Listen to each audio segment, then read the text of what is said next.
Hello friends, इस video के माध्यम से आप लोगों को बताया जाएगा कि हैंड राइटिंग को यानी कि लिखावट को कैसे सुधार सकते हैं। यदि आपका हैंड राइटिंग खराब है, आप लोग अच्छा से नहीं लिख पाते हैं, तो इस वीडियो को आप लोग अंत तक जरूर देखें, क्योंकि इस वीडियो में आप लोगों को बताया जाएगा कि हैंड राइटिंग को कैसे सुधार सकते हैं। एग्जाम में हैंड राइटिंग बहुत मायने रखता है। अगर आप एग्जाम में आंसर सही भी लिख कर आते हैं, अगर आपका हैंड राइटिंग खराब है तो वहां से आपका नंबर कट जाता है। यदि आपका हैंड राइटिंग अच्छा है तो वहां फुल नंबर आप लोगों को मिल जाता है। लेकिन एग्जाम में नंबर कटने का कारण यही है कि आपका हैंड राइटिंग जो है अच्छा नहीं लिखा पाता है। इसके वजह से आपके एग्जाम में नंबर काट लिया जाता है, क्योंकि जो भी टीचर लोग वहां कॉपी को चेक करते हैं तो वहां पे सबसे पहले क्या देखा जाता है कि किसका हैंड राइटिंग अच्छा है। अगर हैंड राइटिंग अच्छा है तो वहां देखने में अच्छा लगता है, जो टीचर भी अच्छे से चेक कर लेते हैं। लेकिन आपका हैंड राइटिंग ही जब खराब है तो वहां क्या है, पता चल जाता है कि इस बच्चा को कुछ नहीं आता होगा, क्योंकि इसका हैंड राइटिंग ही ठीक नहीं है। इसी वजह से वहां कम या ज्यादा नंबर मिलता है। जो विद्यार्थी बहुत मेहनत करके जाते हैं, याद करके भी जाते हैं, लेकिन हैंड राइटिंग की वजह से उनका नंबर कम आ जाता है। तो इस वीडियो को देखने के बाद आपका हैंड राइटिंग सुधर जाएगा। चलिए अब इस वीडियो में बताएंगे हैंड राइटिंग को कैसे सुधारा जा सकता है, किस टिप्स को फॉलो करके आप लोग हैंड राइटिंग को सुधार सकते हैं। तो टिप्स नंबर 1 है, लिखते समय बैठने के तरीकों को सुधारना। यानी कि आप किस पोजीशन में बैठकर लिखते हैं वो देखा जाता है। कोई कोई विद्यार्थी क्या होते हैं कि कॉपी को टेढ़ा करके लिखते हैं। जो टेढ़ा करके लिखते हैं उनका राइटिंग भी क्या होता है, तिरछा हो जाता है, जो देखने में अच्छा नहीं लगता है। अगर आप लोग सीधा बैठकर अच्छे से लिखते हैं तो वहां से क्या होगा कि आपका राइटिंग भी अच्छा से बनेगा। और राइटिंग को बनाने के लिए आप लोग सही पोजीशन से बैठे, यानी कि आपका जिस तरह बैठने में कंफर्टेबल लगे, यानी आपका राइटिंग अच्छा से लिखा पाए, उस प्रकार से आप लोग बैठकर लिखिएगा।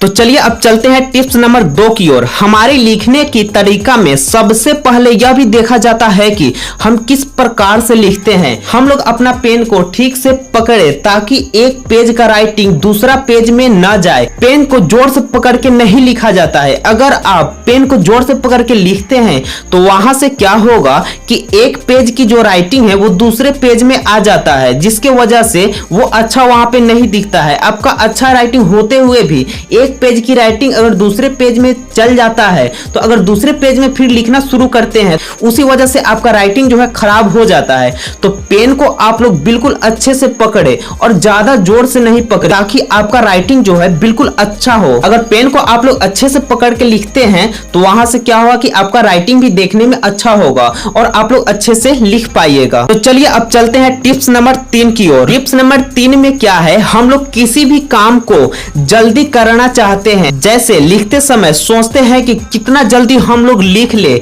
वहीं पे क्या होता है, जल्दी करने के कारण से आपका राइटिंग खराब हो जाता है। अगर आप लोग किसी काम को जल्दी करना चाहते हैं तो वो काम जरूर खराब हो जाता है। आप लोग बिल्कुल स्टार्टिंग में क्या होता है कि धीरे धीरे लिखा जाता है। स्टार्टिंग में अगर आप लोग धीरे धीरे लिखते हैं तो आपका राइटिंग भी बन जाएगा।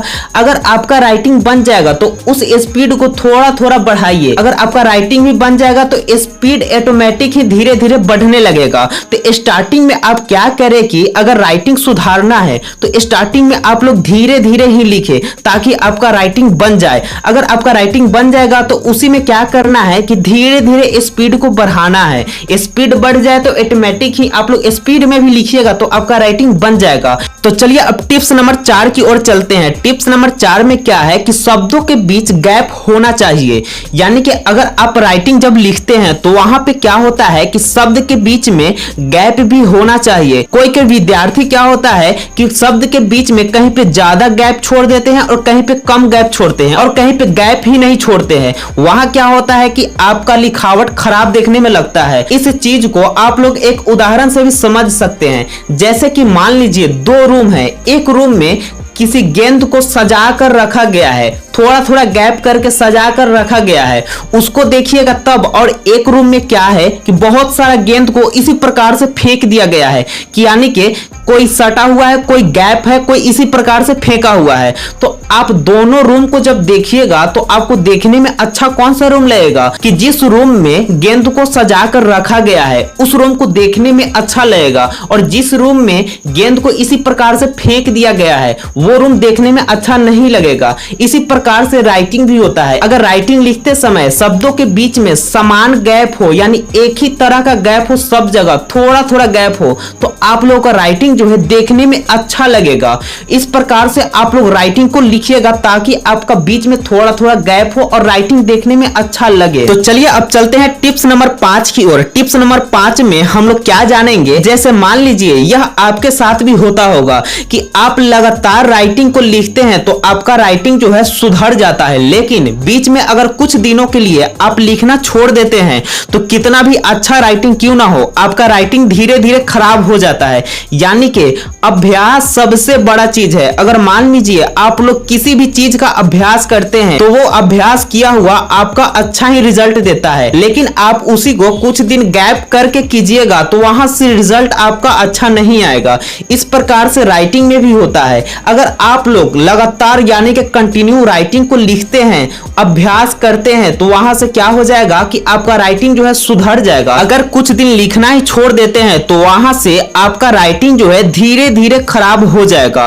तो आप क्या कीजिएगा कि राइटिंग जब लिखने बैठिएगा तो कलम को अच्छे से पकड़ के लिखना है ताकि एक पेज की राइटिंग दूसरे पेज में ना जाए।